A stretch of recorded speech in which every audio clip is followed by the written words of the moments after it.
Good morning to all of you and welcome to all of you OCIS PCS YouTube channel. कैसे हैं आप लोग? Hope so सभी अच्छे होंगे। पढ़ाई कैसी चल रही है? पढ़ाई को और बेहतर बनाने के लिए देखते हैं करंट अफेयर्स में क्या क्या मुद्दा चल रहा है, क्योंकि इसकी बहुत अहम भूमिका है आपके एग्जामिनेशन में, है ना। तो स्टार्ट करते हैं आज की कि प्रथम मुद्दा क्या है फर्स्ट मुद्दा क्या चल रहा है, देखते हैं। चीन के द्वारा अरुणाचल प्रदेश के 11 स्थानों के नाम को उसने क्या किया, बदलने की घोषणा की है और उसे क्या नाम दिया है, उसे दक्षिणी तिब्बत का नाम से जाना जाता है। उसे किस नाम को उसने क्या नाम दे दिया है, उसने बोला है कि यह दक्षिणी तिब्बत के रूप में उसको दावा किया है। और किन क्षेत्रों को, तो वो ऐसे बाकायदा नाम आपसे नहीं पूछेगा, बस इतना याद रखना कि किस तरफ के एरिया को। तो ईटानगर जो कि अरुणाचल प्रदेश की राजधानी है, तो उस राजधानी ईटानगर के पास क्या किया है इसने, कुछ ईटानगर के पास के एरिया को लिया है, 5 कुछ पहाड़ी एरिया है और 2 नदियों को इसने शामिल कर लिया है। और इससे पहले भी चीन ने यही हरकत की थी 2018 और 2021 में भी वो इस तरह से नाम बदलने की जो है उसकी जो प्रवृत्ति रही है, जो आदत रही है पाकिस्तान की तरह, जो वो उस तरह से परेशान करने की, तो ये भी बॉर्डर पे इस तरह से लगातार सीमा पे कुछ ना कुछ ये हरकतें करता रहता है। ओके, अब इसके आगे हम देखते हैं कि भारत ने क्या किया है, उसके इस फैसले को खारिज कर दिया कि नहीं, अरुणाचल प्रदेश तो भारत का अभिन्न अंग है। भारत ने इस फैसले को खारिज कर दिया है। अब हम देखेंगे कि भारत और चीन के बीच में किस तरह का संबंध है। संबंध इन द सेंस कि कितने एरिया को साझा करता है, कौन कौन से ऐसे राज्य हैं जो चाइना के साथ जो सटे हुए हैं, सीमा साझा कर रहे हैं। तो वह है भारत चीन के साथ 3488 किलोमीटर यानी 3488 किलोमीटर की सीमा को साझा करता है।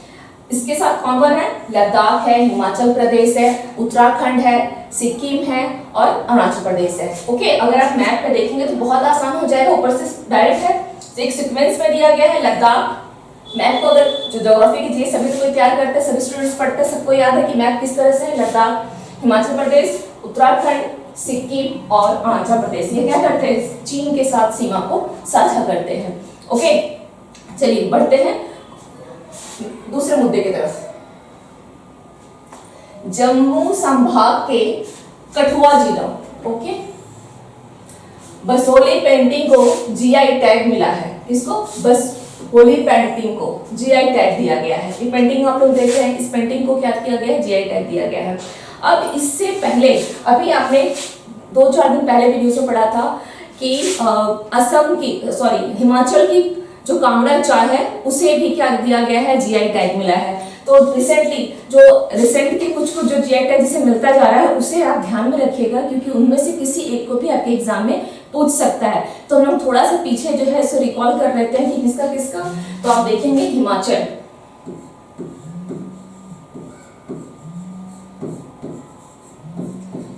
की कौन सी है,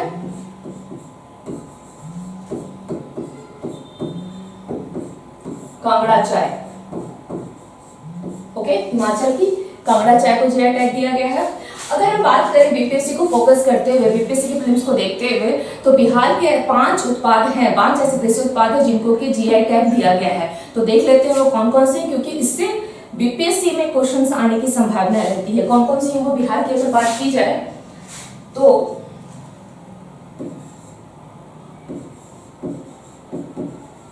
बिहार के 5 उत्पाद हैं और वो कौन कौन से हैं,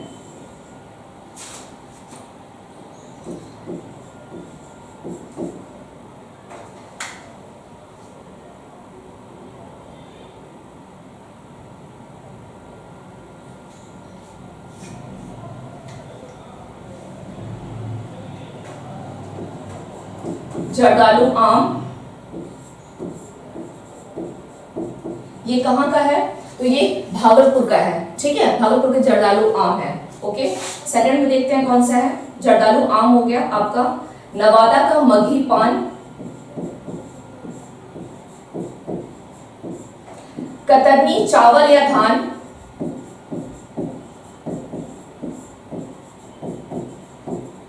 चावल या धान जो भी आप इसे लिख सकते हैं, कोई इशू नहीं है। ओके, मुजफ्फरपुर की शाही लीची है, शाही लीची मुजफ्फरपुर की है। ओके, एंड नेक्स्ट है आपका मिथिला मखाना। ओके, मिथिला मखाना। इसे तो लास्ट ईयर 2022 में इसे जीआई टैग दिया गया है। ओके, इसे लास्ट ईयर जीआई टैग दिया गया है। बीपीएससी के लिए खास करके मैं बोल रही हूँ, इन पांचों पॉइंट्स को याद रखिएगा कि ये जो 5 है जिन्हें जीआई टैग मिला है। अब रिसेंट में और किसे, यूपी की अगर बात की जाए, क्योंकि बेसिकली जो प्रीलिम्स में एग्जामिनेशन में यूपी बिहार आप इन सब में देखेंगे, है ना, तो जहां पूछने की संभावना रहती है कि ऐसे पीसीएस एग्जाम में पूछ लेता है, तो अभी कमिंग आपका एग्जाम जो यूपी पीसीएस कहने वाले उसमें हो सकता है पूछ ले, तो ध्यान रखिएगा। यूपी की कौन कौन सी उत्पाद है? यूपी की है बनारसी पान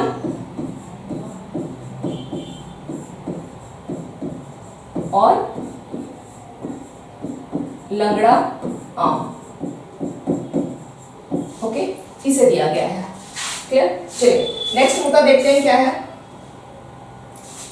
एराविकुलम नेशनल पार्क को पहली बार क्या मिला है? फर्नारियम मिला है। अच्छा, इस नाम से कुछ ऐसा लगता होगा कि क्या चीज है, शायद कोई वन काइंड ऑफ खनिज टाइप का कुछ फील होता होगा, है ना, कुछ ऐसा तो नहीं मिल गया जैसे लोग बोल देते कि हाँ खोज में कुछ ऐसा मिला है। तो फर्नारियम क्या होता है? फर्न तो सभी को पता है ना, जो लत्तेदार होते हैं फर्न, वही है फर्नारियम जो मिला है। मिला किस रूप में है कि वहां क्या किया गया है, इसे एक संग्रह, जो फंड संग्रह खोला गया है। ठीक है, ये फर्स्ट टाइम ऐसा हुआ है किसी हिल स्टेशन में फंड संग्रह खोला गया है। और ये कहां पर है? तो ये मुन्नार के नीलगिरी तहर का जो प्राकृतिक आवास है, जो नेचुरल रेजिडेंस का ऑलरेडी है, ऐसा बनाया नहीं गया, वो प्राकृतिक आवास है, वहां पर के अंदर एक नया आकर्षण है फर्नारियम स्थापित किया गया है। ओके, यहाँ स्थापित किया गया है। कहां पर? और अब ये नीलगिरी तहर क्या है? ये वन काइंड ऑफ, आप बोल सकते हैं कि ये बकरी होती है ये। ठीक है, ये एक तरह की बकरी है। ओके, ये एक तरह की बकरी है। तो कहां? मुन्नार। ओके, अब हम इसमें देखते हैं कि ये भारत के कहां पर स्थित है। ये है कहां पर? एराविकुलम राष्ट्रीय उद्यान कहां है? तो भारत के केरल, ओके, उसके इडुक्की और एर्नाकुलम जिलों के पश्चिमी घाट में। ये पूछ सकता है आपसे किस तरफ है, पूर्वी घाट या पश्चिमी घाट। ओके, तो ये पश्चिमी घाट किनारे स्थित एक राष्ट्रीय उद्यान है और इसकी स्थापना कब हुई है? 1978 में। इसकी स्थापना 1978 में की गई है। अब आप यहाँ पे बताएं कि भारत में कुल कितने राष्ट्रीय उद्यान हैं? भारत में अब तक 106 राष्ट्रीय उद्यान हैं। 106, ठीक है, 106 जो है राष्ट्रीय उद्यान है। और लास्ट जो नया नवीनतम जिसे आप बोल सकते हैं वो राष्ट्रीय उद्यान कौन से हैं? तो है वो कौन से हैं? देहिंग पटकाई, ओके, असम की है, देहिंग और रायमोना। देहिंग पटकाई कौन सी है? वो देहिंग पटकाई। और ये कौन सी है? रायमोना। ओके, ये 106वां वाला जो आपका राष्ट्रीय उद्यान है वो यही है। क्लियर? अब यहाँ पे क्यों मतलब इसे किया गया? तो जाहिर सी बात है, इससे जो भी पर्यटक आएंगे, जो अब तक आएंगे, उन्हें आकर्षित करने के लिए ऐसा किया गया ताकि वो यहाँ आए और विभिन्न प्रकार के जैव विविधता की चीजों से परिचित हों, है ना। अब यहाँ पे अगर ये बोला जाए कि इसके उसका उद्देश्य क्या था, फर्नारियम की खेती, इसका उद्देश्य क्या रहा कि जैव विविधता, विभिन्न जैव विविधता से इसको, ताकि लोग जो है इससे आकर्षित हों, है ना। अब सवाल ये आता है कि यहाँ पे अगर पूछा जाए कि जैव विविधता दिवस कब मनाया जाता है, तो उसके साथ याद रखिएगा 22 मई को क्या मनाया जाता है? जैव विविधता दिवस। जैव विविधता दिवस। ओके, ये ध्यान रखिएगा। चलिए अब हम थोड़ा सा देख लेते हैं फर्नारियम के बारे में, देख लेते हैं कि क्या चीज है। फर्नारियम फर्न की खेती और प्रदर्शन के लिए एक विशेष उद्यान। मैंने तो कहा फर्न वन काइंड ऑफ लत्ती ऐसे समझ सकते हैं। ओके, फर्न एपीफिटिक परिवार का है। ओके, एपीफिटिक परिवार का एक हिस्सा है। वो मिट्टी रहित सहित स्वाभाविक रूप से बढ़ते हैं। यहाँ पे मिट्टी की कोई आवश्यकता नहीं होती क्योंकि ये पेड़ पे लत्ती के समान ऐसा हो जाता है फर्न। ओके, पौधे क्या करते हैं? पेड़ों से लीचिंग के जरिए पानी और पोषक तत्व प्राप्त कर लेते हैं। खैर ये सब हमें साइंस में ही पता होता है। पार्क के अंदर पेड़ों पर बड़ी संख्या में फर्न होते हैं। पेड़ों पर, मैंने अभी कहा कि इसके लिए कोई जरूरत नहीं मिट्टी की, पेड़ों पर लत्ती के समान ऐसे होते हैं। ओके, चलिए अब हम देखते हैं नेक्स्ट मुद्दा क्या है। 4 अप्रैल 2023 को यानी कल पूरे भारत में क्या मनाया गया है? सबसे पहले डेट को याद रखिएगा। महावीर जयंती कब मनाएंगे? 4 अप्रैल। ओके, ये क्या है? जैन जो समुदाय है उसका एक बहुत एक धार्मिक त्योहार माना जाता है। ओके, भगवान महावीर क्या है? 24वें तीर्थंकर थे। यहाँ पर एक दो चीजें, ऐसे तो महावीर जो हैं उनके बारे में पढ़ने के लिए इतिहास में बहुत कुछ है, लेकिन ज्यादा नहीं, एक दो पॉइंट्स और देख लीजिए जो काफी चर्चित है और उसमें आपके से प्रीलिम्स में पूछ सकता है। ठीक है, 24वें तीर्थंकर थे, इनका एक प्रतीक चिन्ह था। तो प्रतीक चिन्ह कौन सा था इनका प्रतीक चिन्ह? इनका प्रतीक चिन्ह रहा है सिंह। ओके, ये इनका प्रतीक चिन्ह था। अब 24वें तीर्थंकर थे, तो इनसे पहले 23वें तीर्थंकर जो रहे हैं वो भी काफी चर्चित रहे हैं। कौन है? पार्श्वनाथ। ओके, 23वें तीर्थंकर कौन रहे हैं? पार्श्वनाथ। ठीक है, अब सवाल है महावीर का जो जन्म है वो कब माना जाता है? तो 540 बीसी में, 540 बीसी में इनका जन्म माना जाता है। कहां पे हुआ था? कुंडग्राम,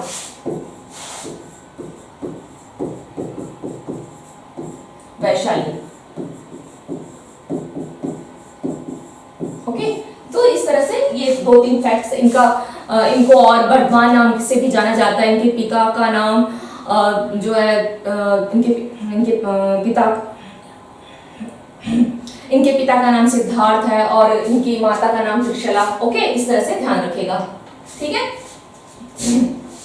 सॉरी, ठीक है, चलिए नेक्स्ट मुद्दा देखते हैं। फ्रांस ने बेस्टिल डे पैरेड में प्रधानमंत्री नरेंद्र मोदी को आमंत्रित किया। ओके, ये है बेस्टिल डे पैरेड, ये कहाँ की है? क्वेश्चन ये बन सकता है कि बेस्टिल डे पैरेड कहाँ सेलिब्रेट किया जाता है? तो ये फ्रांस में किया जाता है। ओके, अब ये होता कब है? तो जुलाई में होता है और जुलाई के डेट क्या है? तो 14 जुलाई। ओके, जुलाई डेट कौन सी होती है? 14 जुलाई में इसे सेलिब्रेट किया जाता है और अतिथि के रूप में किसे बुलाया गया है? तो नरेंद्र मोदी जी को बुलाया गया। हो सकता है पूछ देगा कि फ्रांस ने अतिथि के रूप में बेस्टिल डे पैरेड पर निम्नलिखित में से किसे बुलाया है? ओके, तो ये हो गया।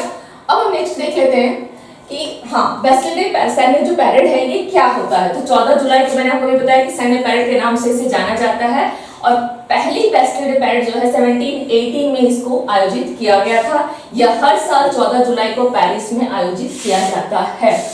ठीक है, इसे हर साल क्या कब 14 जुलाई को सेलिब्रेट किया जाता है। ठीक है, चलिए नेक्स्ट देख लेते हैं। भारत यूएस वायु अभ्यास कॉप इंडिया 10 से 11 अप्रैल तक आयोजित किया जाएगा। भारत यूएस, सबसे पहले क्वेश्चन यहाँ ये बन सकता है कि कोप इंडिया में कौन से देशों की भागीदारी है? मैं कल भी क्लास में आप लोगों को बताई थी कि भागीदारी पूछ लेता है कि कोप इंडिया में कुछ कुछ का तो बहुत आसान होता है। जैसे यहाँ पे अगर बोल दिया जाए कि स्लाइनेक्स, ओके,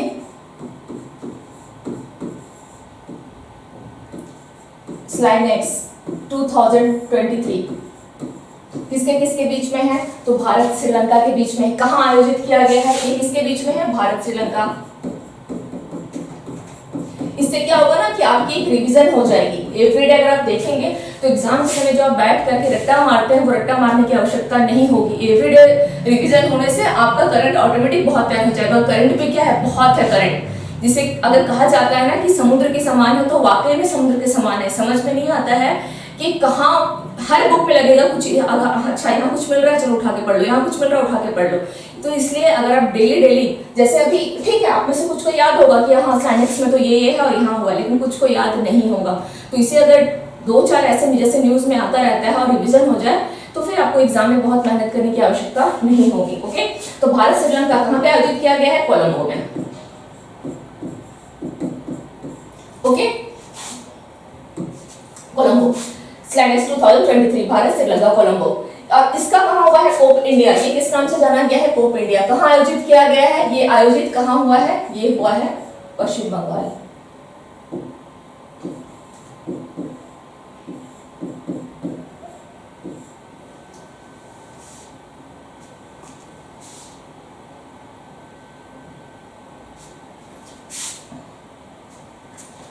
ओके, पश्चिम बंगाल में आयोजित किया गया।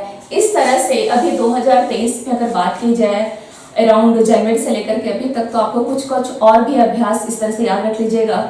जैसे आपका आ जाएगा भारत जापान भी हुआ है ना। तो भारत जापान जो है वो किसके साथ हुआ है? भारत जापान कौन सा था बताएं? भारत जापान का मुद्दा क्या है?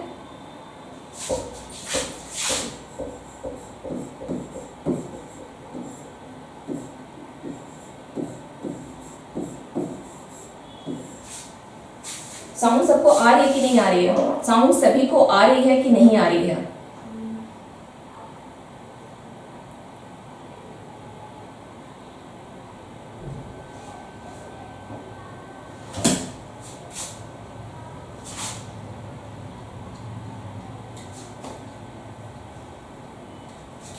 चलिए,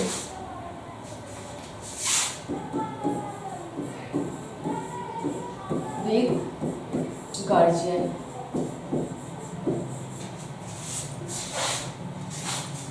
ओके, हाँ चलिए, वीर गार्जियन भारत जापान। ओके, इसके साथ फिर आप और देखेंगे तो आएगा cobra warrior. Okay,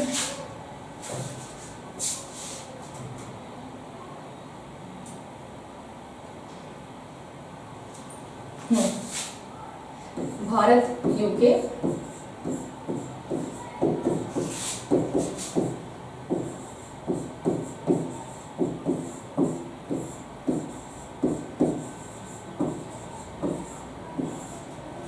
sound clear जा रही है ना?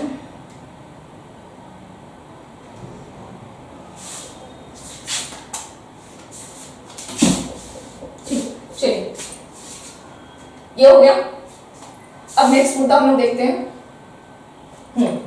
भूटान नरेश की भारत यात्रा।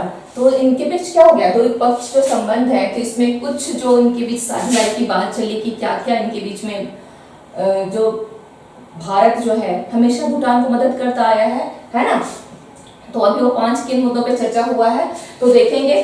पंचवर्षीय योजना के लिए ज्यादा वित्तीय मदद दी जाएगी, भूटान के कृषि उत्पादों के निर्यात को बढ़ाने की सहूलियत की जाएगी, जो कृषि उत्पाद उसके निर्यात को बढ़ाने में भी हेल्प करेगा। भूटान भारत के बीच सीधा रेल लिंक, ओके, और जयगांव के नजदीक दोनों देशों की सीमा पर पहला इंटीग्रेटेड चेक पोस्ट बनाया जाएगा। भूटान को ज्यादा कर्ज देने की सुविधा कौन कर रहा है? भारत हमेशा मदद करता है। और इसके साथ ही भारत क्या किया है, बोला कि जिस तरह से इसको पेट्रोल है, कोयला है, इसकी भी आपूर्ति करता है, तो उसमें भी उसकी मात्रा जो है सॉरी, उसमें भी उसकी मात्रा जो है वो बढ़ाई जाएगी। ओके, पेट्रोल सॉरी, तो उसमें भी उसकी मात्रा बढ़ाई जाएगी। ओके, चलिए, और इसके साथ ही भारत जो मतलब भूटान का रिक्वेस्ट है कि उसने आग्रह किया कि जो पनबिजली भारत जो लेता है उसके लिए उसको थोड़ा सा और अधिक पे करे, वो अधिक मूल्य पे करे। ठीक है, तो भारत ने इसे भी स्वीकार कर लिया है। चलिए, ये हो गए हमारे कुछ मुद्दे। अब हम आते हैं क्वेश्चंस की तरफ बढ़ते हैं। ठीक है, देखते हैं क्या क्या क्वेश्चंस हैं हमारे सामने। संसद ने प्रतिस्पर्धा संशोधक विधेयक 2023 पारित किया है। क्वेश्चन, ये विधेयक कौन सा पारित किया है, ये भी आ सकता है, ध्यान दीजिएगा, कौन सा विधेयक को पारित किया गया है या किसमें संशोधन करता है? प्रतिस्पर्धा अधिनियम 2002, प्रतिस्पर्धा अधिनियम 2003, प्रतिस्पर्धा अधिनियम 2004, प्रतिस्पर्धा अधिनियम 2005। तो ये इसका राइट आंसर क्या हो जाएगा? प्रतिस्पर्धा अधिनियम 2002 में संशोधन करता है। लेकिन जो बिल पारित किया है वो 2023 है, प्रतिस्पर्धा संशोधन विधेयक 2023 है। तो अगर विधेयक के ऊपर क्वेश्चन बने तो ये होगा, और अधिनियम पे क्वेश्चन बने तो 2002 हो जाएगा। ओके, नेक्स्ट क्वेश्चन देखते हैं। भारत यूएस वायु अभ्यास कोप इंडिया में कौन कौन शामिल है? भारत और यूएस ने क्या किया है? 10 से 11 अप्रैल तक किस राज्य में आयोजित किया जाएगा? मैंने आपको अभी बताया, कर्नाटक, राजस्थान, पश्चिम बंगाल, मणिपुर। राइट आंसर क्या हो जाएगा? पश्चिम बंगाल। ओके, नेक्स्ट क्वेश्चन देखते हैं। महावीर जयंती 4 अप्रैल 2023 को पूरे भारत में मनाई गई, वो कौन से नंबर के तीर्थंकर थे? तो क्या होगा? 21वें, 22वें, 23वें, 24वें नंबर के वो तीर्थंकर थे। 23वें तीर्थंकर कौन है? पार्श्वनाथ है। उनका प्रतीक चिन्ह क्या है? सर्प है।